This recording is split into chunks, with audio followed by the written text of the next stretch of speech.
Là, c'est un peu long. Oui, madame, c'est un peu long.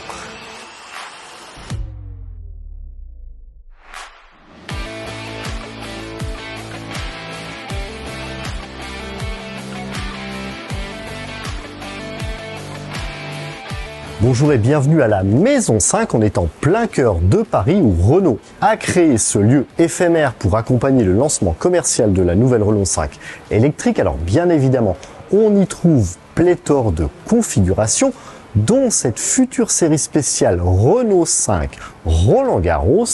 Mais la citadine est partageuse et elle accueille aujourd'hui dans sa maison un autre modèle ressuscité par la marque, la R17.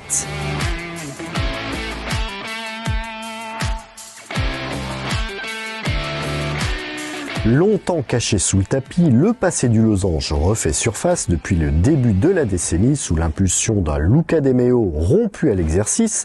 20 ans avant de donner le feu vert au projet Renault 5 électrique, il était déjà aux manettes du comeback de la Fiat 500 avec l'incroyable succès qu'on lui connaît aujourd'hui.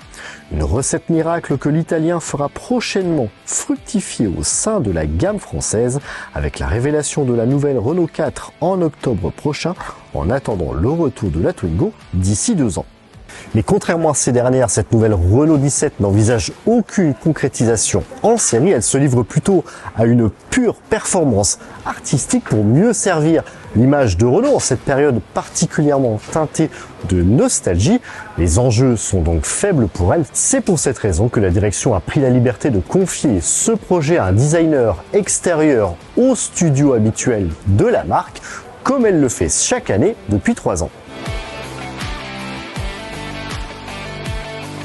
Après la 4L suite numéro 4 de Mathieu Lehanneux en 2021, l'AR5 Diamant de Pierre Gonalon l'année suivante, puis le revival de la Twingo de 1993 sous l'impulsion de Sabine Marcélis l'an dernier, Renault franchit un nouveau cap en collaborant avec un artiste français de renommée internationale, Oraito. Âgé de 47 ans, le Marseillais s'est illustré dans de nombreux domaines sans jamais s'immiscer dans le monde de l'automobile. C'est dorénavant chose faite avec ce resto-mode de R17 qu'il a toutefois développé en étroite collaboration avec les équipes du style de Gilles Vidal. Alors je le répète, il s'agit bien d'un resto-mode, contrairement à ce que l'on pourrait croire, tant ces lignes divergent par rapport à la R17 de 1971. Oraito n'est pas parti d'une feuille blanche, mais bien d'une caisse autoporteuse identique à celle-ci. Comme il le dit lui-même, il a simplement drapé la Renault 17 d'une seconde peau pour la moderniser, et certains détails trahissent ses origines, tels que ce joint très épais, puisque tous les vitrages sont identiques au modèle d'origine, ou encore ces supports de ceinture de sécurité d'un autre temps, sans enrouleur, ou encore les attaches. Plus globalement, cette QV 2024 hérite la silhouette fastback de son aïeul et reste fidèle à ses longs porte-à-faux avant et arrière, deux extrémités qui ont le bon goût de ne pas céder à la tendance des boucliers ultra enveloppants. En témoignent leurs angles d'attaque et de fuite aussi généreux que ceux d'un 4x4 dans la plus pure tradition des productions de l'époque. A contrario, et on peut difficilement lui en vouloir, elle est mieux campée sur ses appuis en optant pour de très grandes jantes esquissant les sillons d'un disque vinyle, des éléments qui remplissent mieux les passages de roues, eux-mêmes redessinés pour mieux asseoir la voiture visuellement avec ses contours plus carrés. L'élargissement des ailes participe également à cette émancipation, tout comme la métamorphose de ses optiques rondes au profit de phares rectangulaires. C'est la rupture la plus spectaculaire de cette R17 par rapport au dessin initial, et elle est plutôt bienvenue pour éviter de verser outrageusement dans la nostalgie. Car pour le reste, elle reconduit les fondamentaux initiés par le designer Gaston Juchet, à qui l'on doit de nombreux autres Renault, et parmi ces fondamentaux, particulièrement ces persiennes, également dénommées jalousies, qui recouvrent les vitres de custode, comme sur l'ancienne R17. Le toit fait également un clin d'œil au revêtement en vinyle de certaines variantes, de même qu'à la version découvrable de l'époque.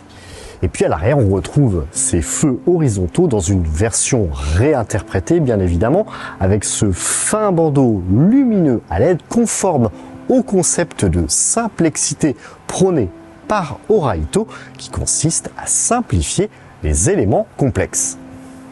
C'est pour cela que rien ne dépasse sur cette nouvelle Renault 17 au dessin très fluide, parfois jusqu'à l'excès quand on observe ces tout petits rétroviseurs, plus utiles pour tailler sa moustache que pour faire un créneau.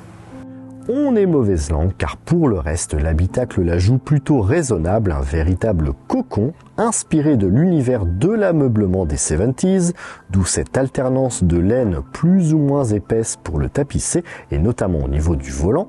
Celui-ci se passe d'airbag pour coller au plus près du cerceau d'origine doté de 2 branches horizontales mais percées de trous circulaires, une thématique ronde qui n'a plus lieu d'être à bord de la R17 de 2024 comme en témoigne l'évolution des cadrans surplombant la planche de bord. Ils en profitent au passage pour troquer leur instrumentation analogique contre des dalles numériques au design épuré.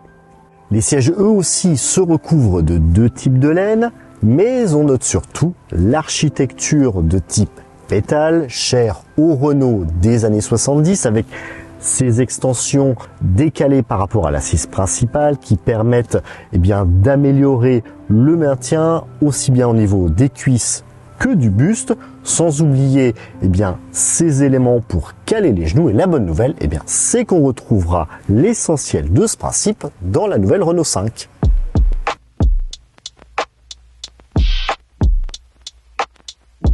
Une Renault 5 qui, par mesure d'économie, se passera malheureusement d'une des spécificités de cette R17, c'est sa très onéreuse structure en fibre de carbone qui lui permet d'accuser seulement 1,4 tonne sur la balance. Alors vous me direz, c'est beaucoup plus que la R17 d'origine qui dépassait à peine la tonne. Oui, mais cette QV 2024 est intégralement mue par l'électricité. Elle embarque donc de très lourdes batteries pour alimenter son moteur, un bloc de 270 chevaux positionné à l'arrière, ce qui fait d'elle une véritable propulsion. C'est donc une bonne nouvelle et cela promet un comportement joueur pour celle qui ne sera pas cantonnée au hall d'exposition puisqu'elle roule bel et bien. Ceux qui auront la chance de se rendre au concours d'élégance de Chantilly du 12 au 15 septembre la verront peut-être parader sur route ouverte. Pour les autres, sachez que cette R17 sera l'une des stars du mondial de l'auto du 14 au 20 octobre. 6 ans après un certain concept Peugeot e-légende, on peut s'empêcher de faire le parallèle tant ces deux concepts se rejoignent sur de nombreux points, ne serait-ce que parce que toutes les deux ont été développés en partie sous la houlette de Gilles Vidal, l'ex-designer de Peugeot, passé sous pavillon Renault en 2020. On souhaite à cette Renault 17 autant de succès d'estime qu'à Peugeot e-légende. Faute d'espérer sa commercialisation, Renault ne l'envisage aucunement pour le moment. Alors, saluons la beauté du geste. À bientôt.